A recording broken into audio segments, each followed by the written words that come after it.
Good morning. This morning we're doing things a little bit differently as this whole COVID-19 situation has changed things pretty dramatically in a short period of time. And it's in times like these where we really need to be reminded that Jesus is the one who is in control of our world. We're going to take a look at this morning at some scripture. We're going to take a look and see where we can find ourselves in these difficult situations. So sit back, relax. You can enjoy your coffee in the comfort of your own home this morning, and we'll look at the Bible here for a few minutes. Now, generally in North America, life has been pretty good for quite a long time. Generally, our health care system has been good. We generally trust that life is going to be pretty consistent from day to day. And we just see that, in a lot of ways we're pretty comfortable. We trust that real estate values go up, that the stock market continues to rise, our portfolios are doing well, we have our retirement plans, all of these things. But yet, in a short period of time, this little virus, unseen by the naked eye, has really shaken a lot of our trust in some of these systems that we generally put our trust in. And we have to wonder, maybe we have put too much faith in our health. Maybe we've put too much faith in the economy. Maybe we've trusted, our stock portfolios when really we need to be putting our trust in Jesus. Now, in Matthew 7, verses 24 to 27, Jesus tells this parable, this short story about two builders. And let's read the passage and talk about that for a second here. It says, "Everyone then who hears these words of mine and does them will be like a wise man who built his house on the rock. The rain fell and the floods came, and the winds blew and beat on that house, but it did not fall, because it had been founded on the rock. And everyone who hears these words of mine and does not do them will be like a foolish man who built his house on the sand. And the rain fell, and the floods came, and the winds blew and beat against that house, and it fell, and great was the fall of it." So now, if we build our lives on money, or health, or the economy, we're like the foolish builder who built his house on the sand. These things are shifting, and as we've seen lately, things change, and these foundations collapse. When something like this happens, it can throw our whole lives into a tailspin if we're trusting in things that ultimately can fail. On the other hand, we see the person who built their life on the rock. This person built their life on Jesus. Jesus doesn't change. He's not affected by the economy. He's not affected by viruses. If we build our lives on Jesus, we're like that wise builder who built his house on the solid rock, and the external circumstances of our world then are not going to affect our lives because we're trusting in Jesus. We've built our lives on him. So we wonder, in times like these, how do we respond? How does the church respond? How do people respond? How do followers of Jesus respond? And I think the church needs to rise up to the challenge that a crisis like this pandemic brings. Because when we look at the Bible has the answers that people are looking for. Jesus is ultimately the answer that people are looking for in a crisis. We may not always recognize it, people may not always realize what they're looking for, but the church has answers that people need in times like this. The Apostle Paul wrote in Philippians 4:12 to 13, "I know how to be brought low, and I know how to abound. In any and every circumstance, I have learned the secret of facing plenty and hunger, abundance and need. I can do all things through him who strengthens me." What this says is that our peace doesn't have to be determined by the external circumstances that we face. Our peace is determined by our faith and our trust in Jesus. And the things that happen around us, though they may change, though they may shift, though there's challenges, we can continue to trust in Jesus, because he is that solid rock, that solid foundation. Now similarly, we have to recognize that we need to put our present times, our struggles, in context. And things are probably not as bad as they sometimes seem. C.S. Lewis wrote a piece in 1948, shortly after World War II, when the world was grappling and trying to come to terms with the atomic bomb. This was something that was brand new, it had radically altered the course of history, and people were afraid of the potential of a nuclear war. And C.S. Lewis wrote an essay in response to people's concern, and I want to read a couple paragraphs from that essay. This is from 1948. I was reading a website called the Gospel Coalition, and they suggest just replace atomic bomb in this essay with coronavirus, or COVID-19, and it basically gives us the exact same message. So C.S. Lewis wrote in 1948, "In one way we think a great deal too much of the atomic bomb. How are we to live in an atomic age? I am tempted to reply, why, as you would have lived in the 16th century when the plague visited London almost every year, or as you would have lived in a Viking village when raiders from Scandinavia might land and cut your throat any night. Or indeed, as you already are living in an age of cancer, an age of syphilis, an age of paralysis, an age of air raids, an age of railway accidents, an age of motor accidents. In other words, do not let us begin by exaggerating the novelty of our situation. Believe me, dear sir or madam, you and all whom you love were already sentenced to death before the atomic bomb was invented, and quite a high percentage of us were going to die in unpleasant ways. We had indeed one very great advantage over our ancestors, anesthetics, but we have that still.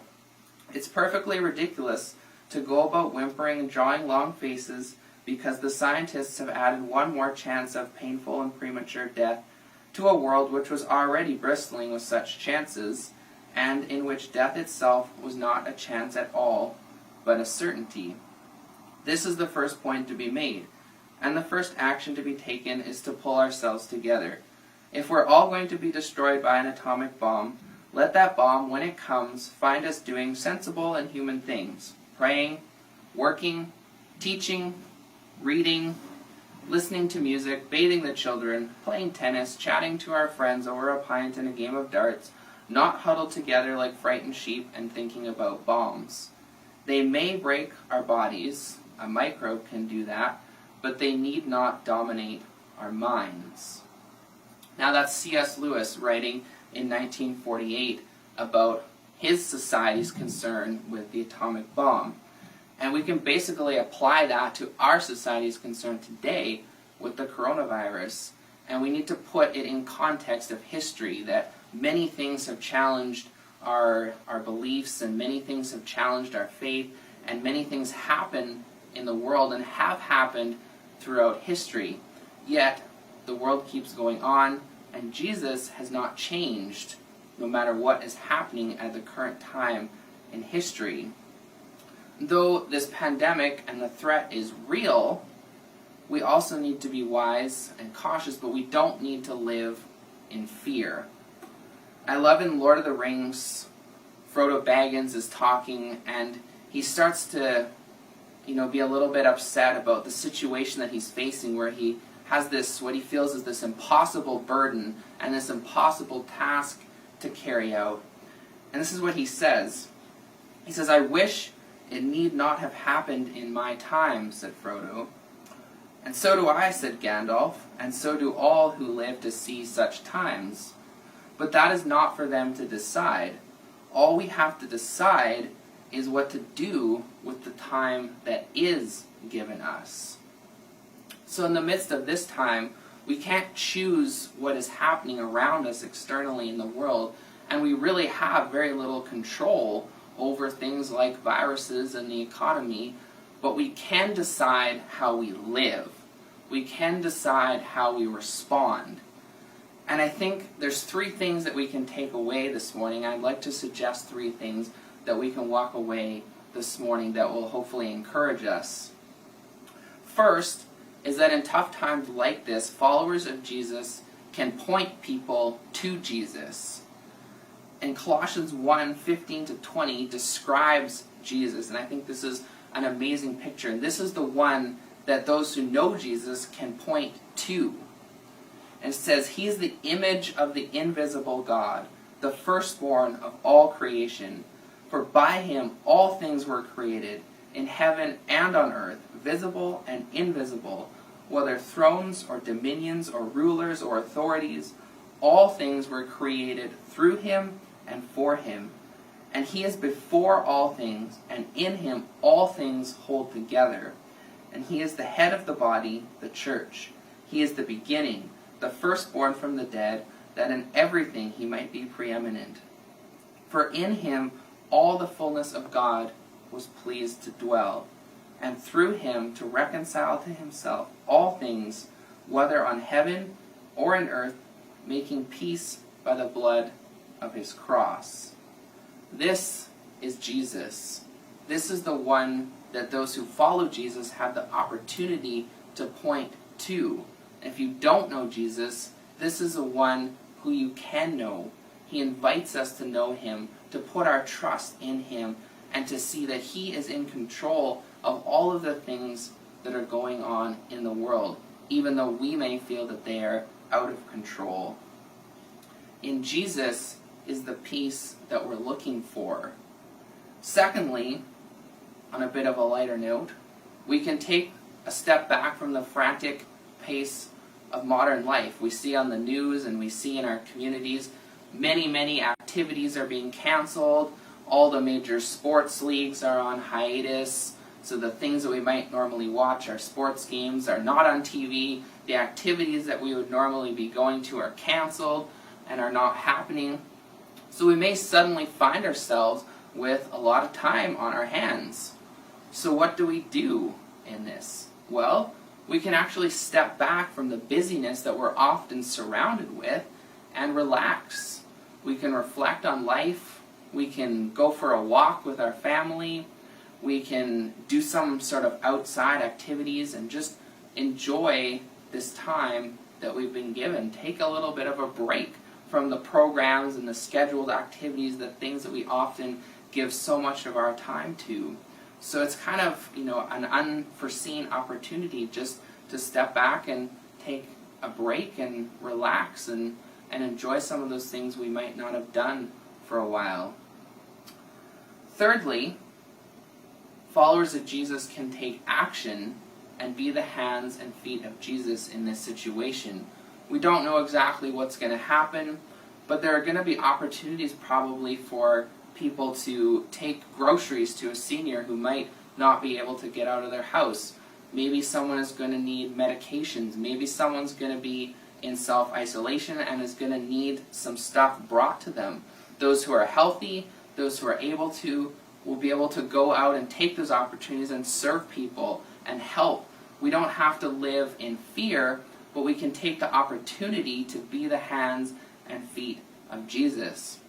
And historically, Christians are often at the forefront of different crises that happen in the world because we choose not to live in fear.